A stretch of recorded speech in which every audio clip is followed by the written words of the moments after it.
Just early impressions so far of your football team through what? 1 week, I guess? Sure, Yeah. sure. I mean, there's definitely a lot of positive things, but we definitely have some things we need to clean up and stop some of the mental mistakes. And I think that's just part of it's the time of year that it is. And starting with a fresh team, luckily we've played for 4 additional weeks in the last 3 years. That's so the guys that are seniors that were up on those teams that they've had a lot more experience than some of the other guys around the state, and so in ways that shows up a lot as far as leadership and a lot of the communication that goes on for calls and things like that look well ahead of time right now. Your trench game's obviously the bedrock of your football team. You only graduated one offensive lineman and one defensive lineman from last year's state championship team. How important is that to get that nucleus back for you? Oh, I mean, it's everything. The line for any team is really the most important thing from the NFL all the way down to us. And you see, if you don't have a good line, you can't do much. So, we have some great linemen, and they're a really tight, knit group. And they got a lot of talent, and they really play for each other. They play hard, and we're excited what they can do this year. Not only do you graduate one offensive lineman and then one defensive lineman, but you've got Brian Brzee now, who is just in terms of rankings and how scouts see him as the top recruit in the class of 2020. What does it mean to have a guy like him around? Just his caliber and talent. Obviously, his upside is just tremendous, and he has some tools that you just can't coach or teach, and just so much talent God given, and he should be a nice addition to our team, and he's picking up everything well, and it's like learning a whole other language for him. So it's there's some growing pains there, but once the switch goes on for everything, I mean, every day you see glimpses of why he is the talented recruit that he is, and he's a great kid. He works really hard, and we're really excited to see where his future takes him. And then Michael Juergens and Jordan Funk are 28-0 in their high school career. They have 2 rings on their ledger. They know how to get it done. How have they stepped up into a leadership role? Well, I mean, they've been leaders for a while, but they really are senior leaders. Senior leaders this year. They're super vocal. They put a foot in someone's butt when they need it. They also lift them up when they need it. They have a nice mix. They really have something to say every day in every little breakout session.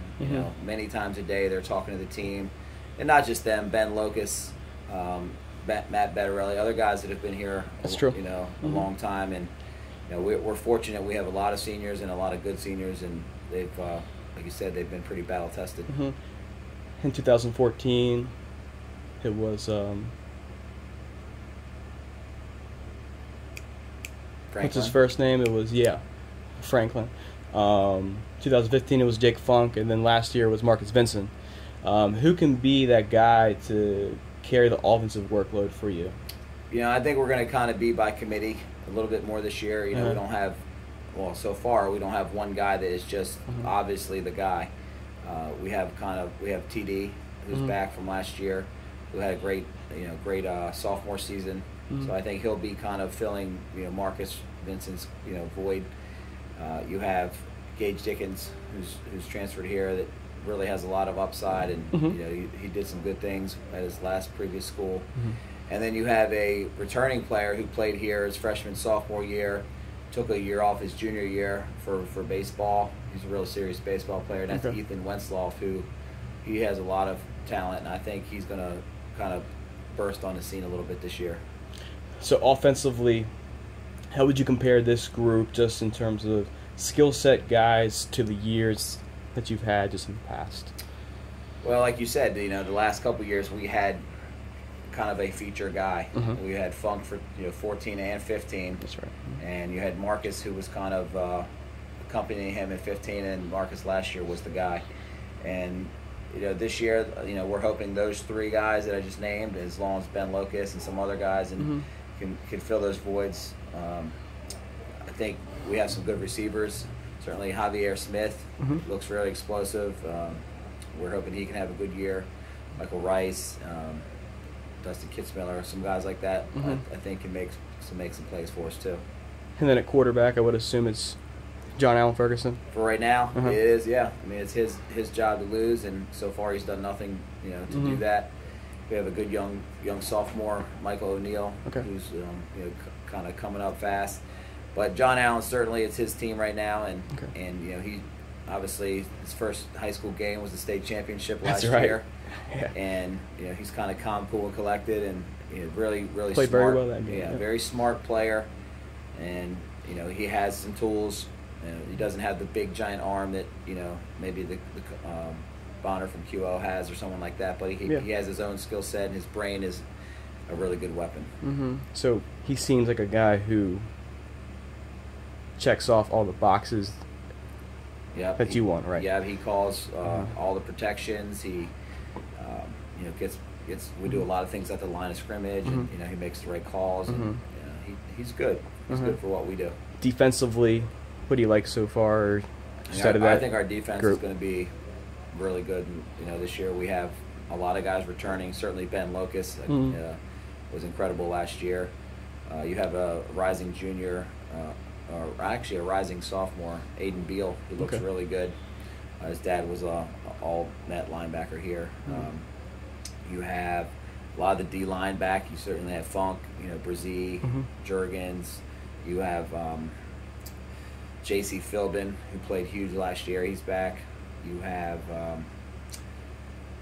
Matt Bettarelli. We have Javier Smith. I mean, just a lot of guys back, and a lot of there's a good sophomore named Preston Murray that is looking really good. I think we just don't have a lot of holes on defense right now, and I think it's going to be a good defense. When you guys, or when they broke up their huddle, they said three-peat to end practice. How much is that talked about?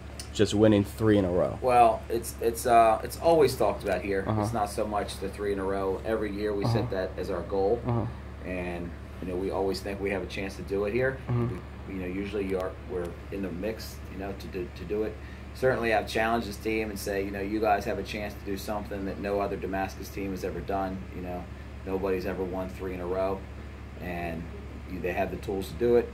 But they got a lot of things got to go your way. You got to have some bounces go your way, stay healthy, and get through some really good teams in the 2A West and the rest of the state. Speaking of the 2A West, how would you assess that? Just that region right now? It's brutal. I mean, everybody knew the 3A West was so hard, and it's literally the same, most of the same teams, and now you add Middletown and Walkersville, and I don't even remember who else is in there, but it's Oakdale, that's what I mean. They already had Oakdale and Seneca Valley with the 3A, and now they're with us in the 2A, and with the addition of Middletown and Walkersville, that's brutal. And then who's one player on the outside of this program who not a lot of people know about, who could emerge from our team? Yes. I certainly think Ethan Wentzloff could be one of those kids. Preston Murray is